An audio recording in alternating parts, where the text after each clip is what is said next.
Start. I am dealing with the question of the powers of the government to stop such films.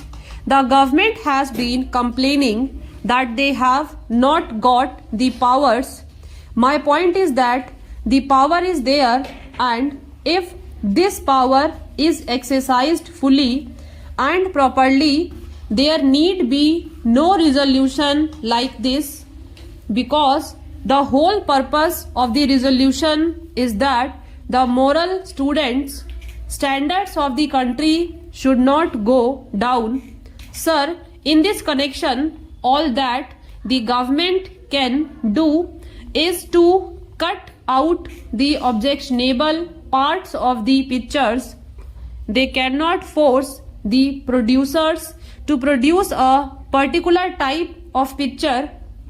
It is only in those countries where it is undertaken by the government that it may be possible that the government may produce pictures of the type which the honorable members might approve.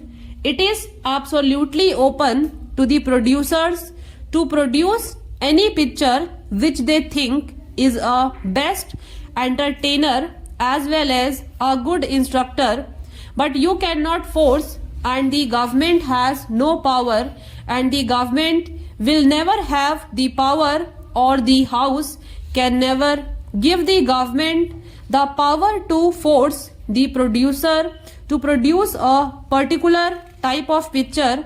It is only a government undertaking that could do that. But in this connection, I do wish to emphasize one point, that these pictures, objectionable or not objectionable, should not be open to boys under a particular age. If you are convinced that these pictures are likely to have a banful influence, you must stop them. But at the same time, we must have pictures for children. We all know that Russia, Poland and other totalitarian countries are having excellent children's pictures, but we must not forget that these children's pictures are produced by the government. There is a double purpose in producing these pictures. It is not only to give instruction and entertainment to children, but there is a particular type of education which they want to give to the children, and particular ideas which they want to put into the heads of the children, and so it is undertaken by the government.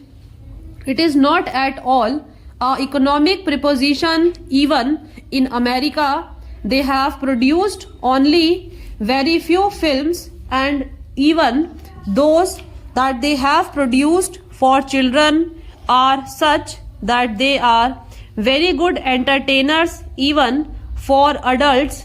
The only other country is the United Kingdom, which has made an attempt in this direction through private enterprise, but there are who have devoted themselves exclusively for this purpose, who without desiring any profits for themselves have been prepared to undergo any loss. And it is only through those people in UK that they could produce really marvelous pictures for children. Here in India, we can never expect any good children's picture to be produced by the private producer.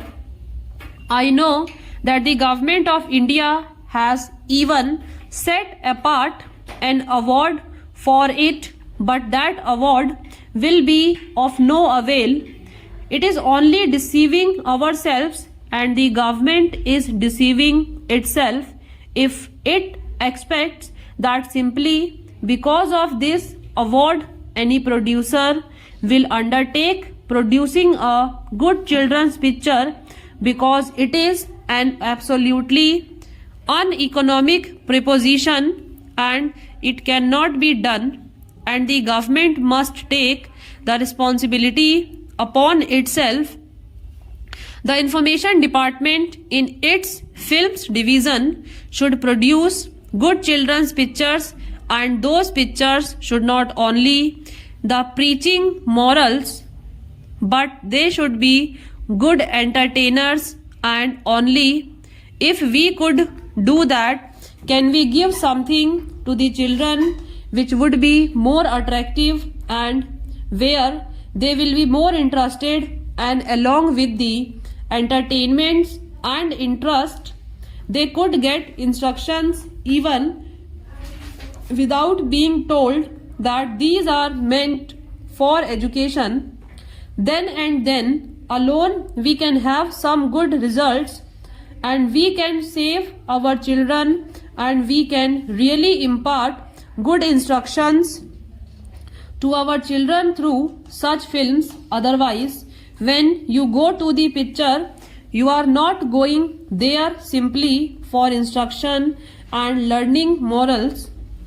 The main purpose of seeing a picture is to have entertainment, and certainly it should not be obscene or objectionable. And to stop that, the government has already been given enough power, and I say that government is exercising that power. The complaint is of a different nature, and that is that our cinemas lack purpose. If you see pictures, you will find that out of them 95% are just the same story of a boy and girl and nothing beyond that. There is no real purpose or real drama except in certain films which are produced mostly in Bengal, and there we find that authors of eminence are there and their works are being put on the screen. There are people for whom we have every great respect, even in the film line, who are very seriously thinking about this matter and who are quite alive to their responsibilities. Such films should be given encouragement by the government, not through the censor board but by the government.